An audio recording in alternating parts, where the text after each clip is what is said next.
I'm not making excuses. I've said it was a mistake and I regret it. And now they apparently want to look at emails of one of my staffers, and by all means, they should look at them.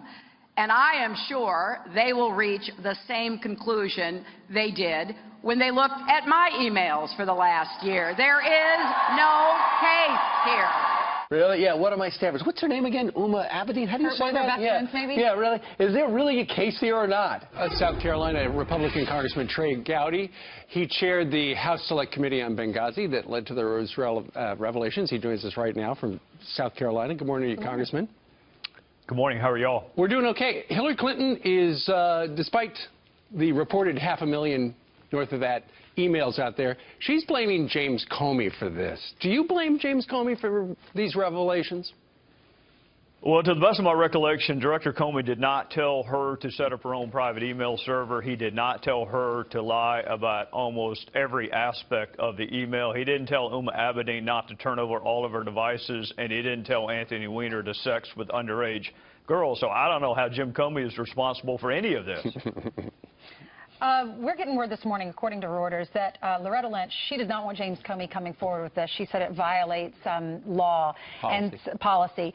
So he allegedly said to her, "Are you ordering me to keep the new Clinton email bombshell a secret?" Now, based on your experience, because you know these folks, did that happen?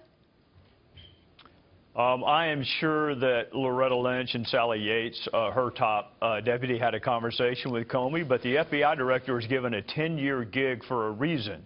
So he or she can be independent. And I could have sworn Loretta Lynch recused herself from this investigation because she met with Bill Clinton on the tarmac. So what in the world she's doing talking to Jim Comey about this investigation baffles me. So, Congressman, you were out on Sunday. You're helping us out to define what this actually means. And, of course, here we are on Tuesday still talking about it. I was on radio yesterday with Congressman Jim Jordan, and he kind of surprised me. He came out and said, I think it was probably not the right thing to do for James Comey to come out like this close to the election. I know you guys are friends. How do you feel? Well, we are friends. I love Jim Jordan, and he's a three-time NCAA wrestling champion, so I would never disagree with him to his face. But we're 1,000 miles away from each other right now. I think Comey had an obligation. He told Congress the investigation was over. So new evidence came to light. He could have either sat on it and been criticized afterwards for not telling us, or he could have done the transparent thing and said, look, I'm notifying you. He didn't comment on the substance of the emails. He didn't even say that it's directly related to Secretary Clinton. He just said the investigation has reinitiated. So I viewed it as a notice document, and the timing, again, is not Jim Comey's fault. It is not his fault this is coming up a week or so before the election. That is Secretary Clinton's fault. You know, in South Carolina, there's a saying, it all comes out in the wash. Remember being taught that? Sure. At least we were. And you're from South Carolina. I can't believe that all this has come forward, this latest investigation, because Anthony Weiner was sexting with some young girl. That could cost Hillary Clinton the election. Well, that'd be ironic. Yesterday, she acted like she didn't know who Uma Abedin was, which is laughable. She has no closer aide than Uma Abedin. And by the way, these are not Uma Abedin's emails. I don't think anybody cares about her emails. Right. They would be emails that Secretary Clinton either authored or received. Sure. So these are not Uma Abedin's emails. These are Secretary Clinton's emails. So she can act like she doesn't know Uma, but we know better. Sure, it all got backed up. It sounds like her smartphone backed up on that thing, and now she's going, I don't know how that happened.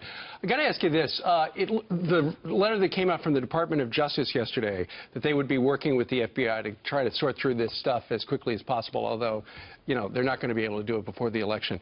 It was signed by a fellow by the Assistant Attorney General Peter Kadzik, I believe. I was noticing on some of the blogs this morning, they say this particular guy is actually a close friend of John Podesta, who's the chairman of Hillary's campaign.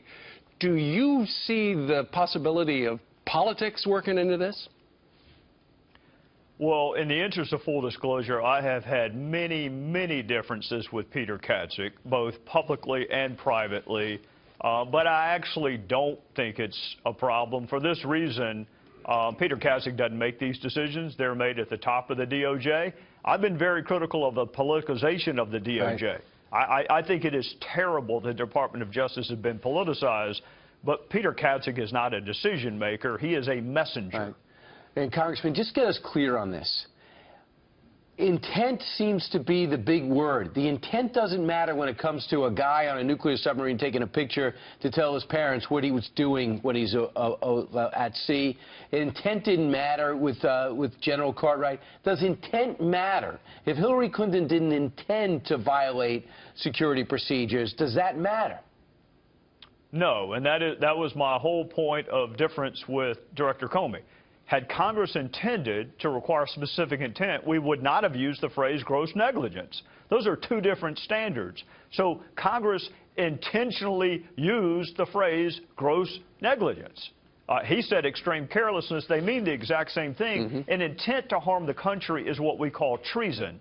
So we wanted to criminalize conduct below treason. Just simply being grossly negligent with our nation's secrets is a crime. So, again, I disagreed sharply with Director Comey when he read that element into the offense.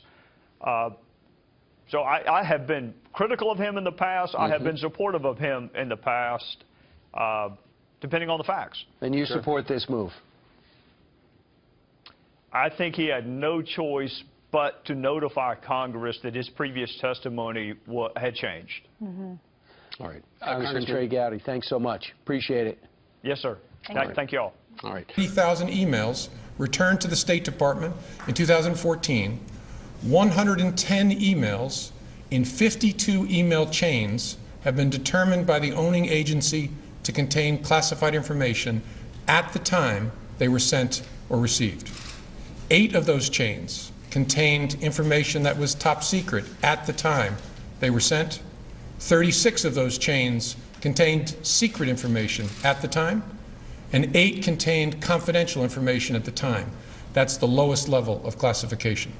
Although we did not find clear evidence that Secretary Clinton or her colleagues intended to violate laws governing the handling of classified information, there is evidence that they were extremely careless in their handling of very sensitive, highly classified information. Very powerful. Now, days later, Comey had this exchange with Congressman Trey Gowdy that offered more evidence that Clinton not only has not been honest, but Comey's admitting she broke laws. Watch this. Secretary Clinton said there was nothing marked classified on her emails either sent or received. Was that true? That's not true. There were a small number of portion markings on, I think, 3 of the documents. Secretary Clinton said, I did not email any classified material to anyone on my email. There is no classified material. Was that true?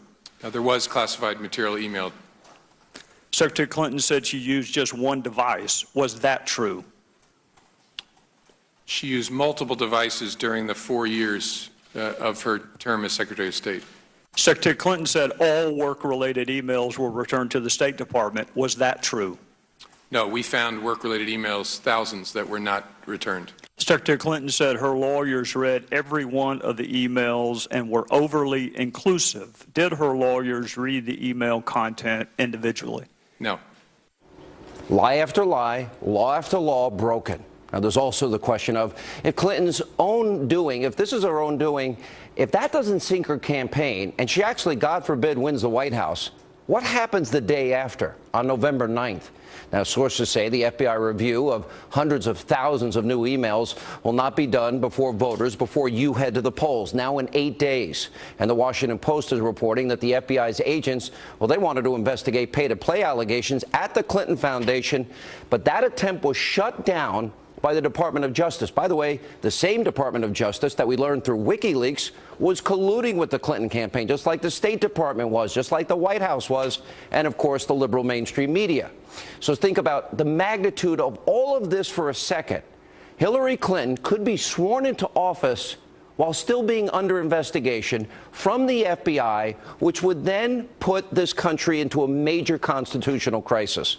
Now, Clinton says Donald Trump, oh, he's not fit to serve in the Oval Office. But she, and she alone, has created a situation that could do severe damage to this country and the office of the presidency and prevent this country from solving problems. That means getting Americans back to work, fixing our broken educational system, fixing a broken health care system, fixing porous borders, vetting refugees. All of this needs to be done. Balancing a budget, stop robbing our kids. Here with reaction.